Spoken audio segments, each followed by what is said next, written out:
better take care of it for good.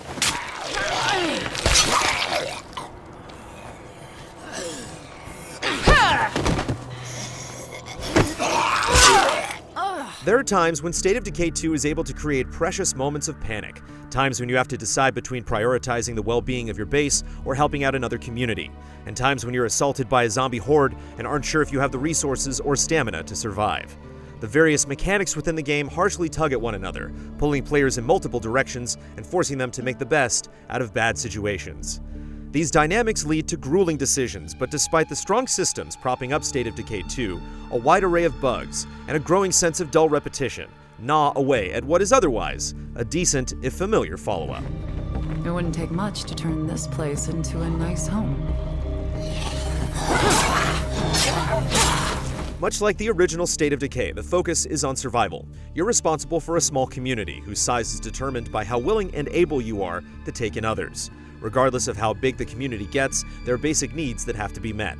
A healthy supply of medicine, food, building materials, ammunition, and fuel is vital, not just to sustain a group, but to encourage it to grow.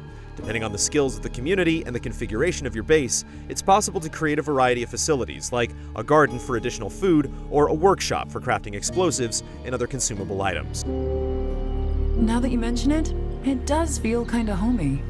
Even those not at all familiar with the ebb and flow of State of Decay will likely pick up on how things work with only a bit of time and a willingness to learn. The game is fairly direct and clear when it comes to who needs what or how things function.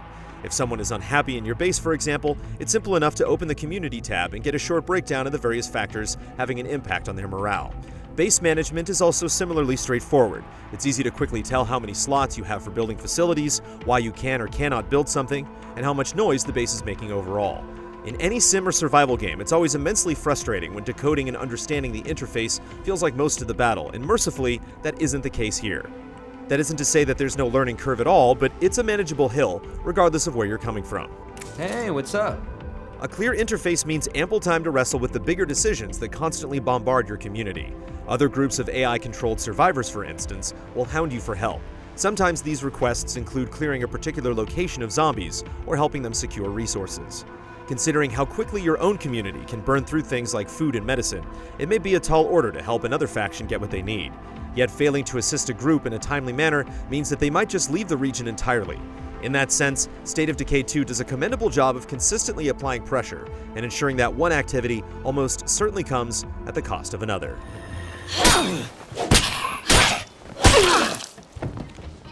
Combat, although simple, is enjoyable to engage with because it has the right level of feedback. Hits have a real sense of weight and are properly sold with appropriate visual spectacle. Smashing the head of a zombie with a crowbar or slicing off an arm with a meat cleaver feels as impactful and gruesomely satisfying as one would hope. The same is true of popping off heads with firearms, although these come with a larger risk due to the noise they make. As characters progress, they'll learn new and very effective moves, such as a sweeping swing at a zombie's legs, instantly knocking it to the ground to be easily finished off. We're getting a lot of infestations around here. That's not good. When the game starts to fall apart is the minute you realize how little things change over time. One of the big overarching goals in State of Decay 2 is eliminating what are known as plague hearts from your town.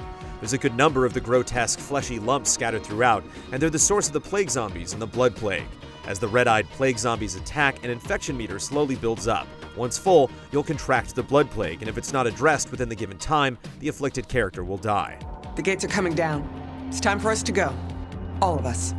While it all sounds concerning, the blood plague often feels like a minor annoyance at best rather than a true threat. Because plague zombies act just like regular zombies, and because you get so adept at dealing with them, it's hard to run into situations of great risk, unless you're especially careless. Even if an infection does take hold, gathering the ingredients needed for a cure is quite easy, so the worst case doesn't hold much danger either, making the whole plague system fade into the background fairly quickly. Maybe I take a little break before I get sick and die.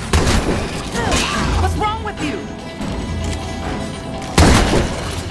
What's more disappointing, though, is dealing with the plague hearts themselves. At first, the plague hearts feel like a reasonable, if somewhat easy challenge. Clearing an area to get to the plague heart and fending off oncoming hordes can be quite tense, especially if you come underprepared.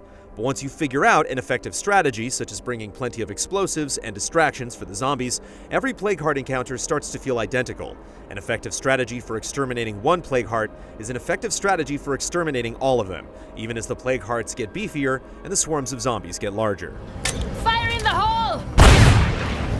By the time you've cleared a handful of plague hearts, the rest start to feel like a begrudging obligation rather than a challenging or worthwhile activity. Since one of the chief goals gets so stale and unexciting, it has a permeating effect on the rest of the game. It's hard to get motivated about keeping people alive, maintaining your base, or even venturing out to look for weapons and vehicles when there isn't a strong goal to drive you forward. Not to mention there's only the sparsest hint of a story and very minor character interactions. Yet the game's most severe shortcoming is how buggy it is. Most of the bugs we've encountered range from visual problems to bizarre annoyances. The camera once got locked in place upon entering a vehicle. There are erratic shadows in both the PC and Xbox versions, and a couple of times, cars have clipped through guardrails and gotten stuck.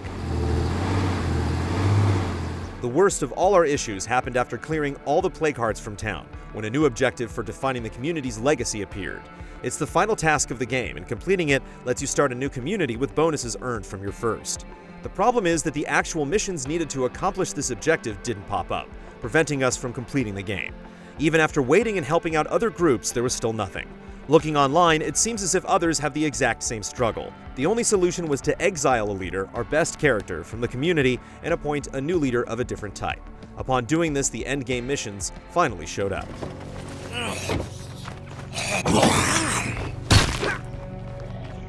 Co-op is State of Decay 2's most noteworthy addition, but its implementation is hit or miss.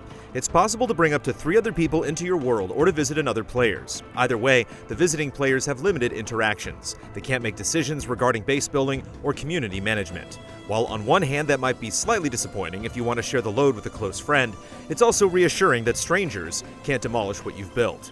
If we controlled a real trade depot, we could find everything we need to survive. Co-op partners are just helpers then, but the game does make it worthwhile to assist others. What you scavenge can be brought back to your base, and even simply choosing to help someone comes with its own minor rewards. There is a tether in place, meaning that if you get too far from the host, you'll be teleported back to them, but the range is large enough that it's never a real issue. What is aggravating is the constant lag, causing you to jut forward during spikes. While it doesn't make co-op unplayable, it certainly takes away from the moment. State of Decay 2 has so much potential that's not fully realized. The simple brutality of combat and the demands of keeping up a base offer noteworthy moments on their own, but that enjoyment is hurt by an array of bugs and a gameplay structure that loses much of its challenge and intrigue far too quickly.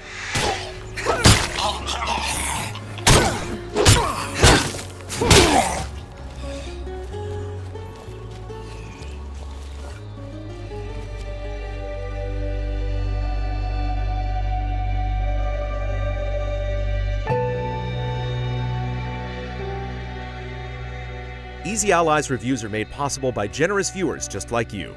If you like what you see, check out patreon.com/easyallies to see our other videos, and consider becoming a patron to help us make more.